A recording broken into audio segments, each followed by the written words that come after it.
Item ಯಾವುದೇ ಇರಲಿ try ಮಾಡಿ ಆಚಿ ಚಿಕನ್ ಮಸಾಲಾ. ಎಲ್ಲದಕ್ಕಿಂತ ಮುಖ್ಯವಾಗಿ ಒಂದು ಒಳ್ಳೆ ಕೆಲಸ ಮಾಡಿದ್ದಾರೆ.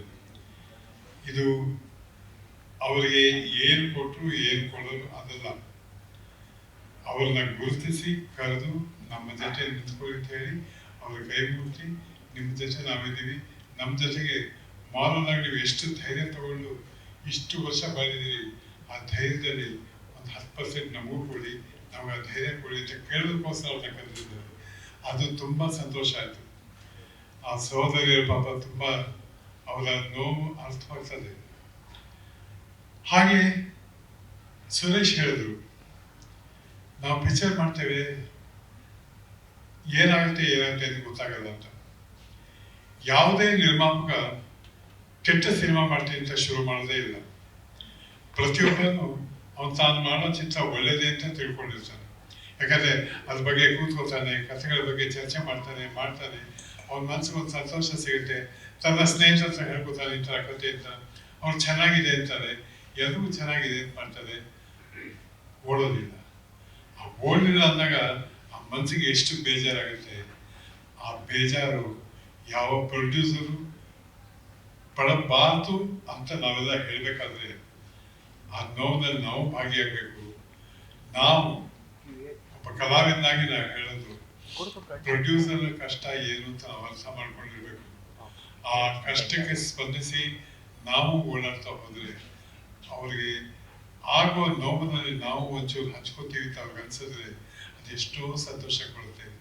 ಇವಾಗ ನಿರ್ಮಾಪಕರು ಕಲಾವಿದರಾಗಲಿ ಅಥವಾ ತಂತ್ರಜ್ಞರಾಗಲಿ ಹೆಸರು ಮಾಡಿರೋರಾಗಲಿ ಅವ್ರನ್ನ ನಾವು ನೋಡ್ಕೋಬೇಕು ಅಂತ ಹೋದಾಗ ಆ ದಾರಿಗಿಂತ ಕಲಾವಿದರಲ್ಲಿ ನಾವೆಲ್ಲ ಒಂದು ಯೂನಿಟ್, ಒಂದು ಸಂಸಾರ ಇದ್ದಂಗಿದೆ ಅಂತ ಯಾರು ಅನ್ಕೋತಾರೆ ಅಂಥ ಕಲಾವಿದ ಪ್ರತಿಯೊಬ್ಬ ನೋವಿಗೂ ಸ್ಪಂದಿಸ್ತಾನೆ. ಕಲಾವಿದನಾಗಿ ಅವನ ಹೆಸರು ಮಾಡ್ತಾನೆ. ಇಲ್ಲದೆ ಹೋದರೆ ಹೆಸರು ಅಷ್ಟು ದಿವಸ ಇರೋದಿಲ್ಲ. ಜನಗಳ ಮನಸ್ಸಲ್ಲಿ ಉಳಿಬೇಕಾದ್ರೆ ಕಲಾವಿದನಾಗೋದು ಬರೀ ಅವನ ಕಲೆಯಿಂದಲೇ ಆಗಲ್ಲ, ಅವನ ನಡವಳಿಕೆಯಲ್ಲಾಗುತ್ತೆ, ಅವನ ಮಾತುಕತೆಯಲ್ಲಾಗುತ್ತೆ, ಅವನು ಯಾವ್ಯಾವ ರೀತಿ ಮಾತಾಡ್ತಾನೆ ಎಲ್ಲನೂ ಇರುತ್ತೆ. ಇದೆಲ್ಲ ಕಲಿಸ್ಕೋಬೇಕಾದ್ರೆ ಅವನು ತಾನೊಬ್ಬನೇ ಅನುಭವಿಸ್ತಾ ಅಂತಲ್ಲ. ನಾನು ಒಬ್ಬ ಪಿಕ್ಚರ್ ಹೀರೋ ಅಂತ ನಾ ಬಂದಾಗ ನನ್ನ ಸುತ್ತಮುತ್ತ ಇನ್ನೂ 80 ಜನ ಇರ್ತಾರಲ್ಲ, ಆ ಜನರಲ್ಲಿ ಯಾವ ರೀತಿ ಭಾವನೆ ತೋರಿಸ್ತಾ ಇದ್ದಾರೆ, ಏನೇನು ಮಾತಾಡ್ತಾ ಇದ್ದಾರೆ, ಇದನ್ನು ನೋಡಿ ಅವರಿಂದ ಕಲಿಸ್ಕೋಬೇಕಂತ ಬೇಕಾದಷ್ಟು ಇರುತ್ತೆ.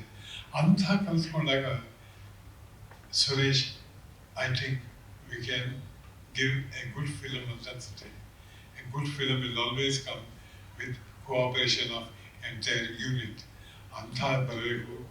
ಅದರಲ್ಲಿ ಗೀತಾಕ್ ಮಾತ್ರ ತುಂಬ ಇದೆ, ಅವರ ಆಸೆಗಳು ಆಕಾಂಕ್ಷೆಗಳು ತುಂಬ ಇದೆ, ತೋರಿಸ್ತಾರೆ. ಅವರು ಸಕ್ಸಸ್ ಅಂತ ಅಂದಾಗ ಅವ್ರ ದುಡ್ಡಿನ ಬಗ್ಗೆ ನೋಡಲಿಲ್ಲ.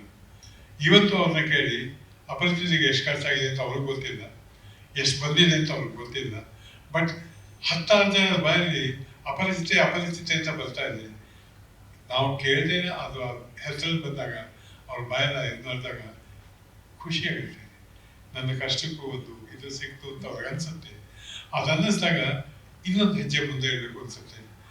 ನನ್ನ ದೃಷ್ಟಿನಲ್ಲಿ ನೀವು ಬಹುಶಃ ಇನ್ನೊಂದು 10-15 ವರ್ಷದಲ್ಲಿ 100 ಹೆಜ್ಜೆ ಇಡ್ತೀರಿ. ಆ 100 ಹೆಜ್ಜೆಗೆ ನಿಮ್ಮ ಜೊತೆ ಎಲ್ಲರೂ ಇರ್ತಾರೆ, ನಿಮ್ಮ ಬೆಂತರ್ತಾರೆ, ನಿಮ್ಮ ಪ್ರೋತ್ಸಾಹ ಕೊಡ್ತಾರೆ. ಆ ಪ್ರೋತ್ಸಾಹ ಅದು ಒಳ್ಳೆಯ ಸಿನಿಮಾನೇ ಬರಲಿ. ಒಂದೊಂದು ಸಿನಿಮಾ ಮುಗಿದಾലും ಮುಂದಿನ ಸಿನಿಮಾ ಉಳಿತಾ ಇರ್ತದೆ. ಮಾಡಿ ಸಂತೋಷ, ಒಳ್ಳೆಯ ಸಿನಿಮಾ ಮಾಡಿ ಸಕ್ಸಸ್ ಆಗಲಿ. ಆಶೀರ್ವಾದ.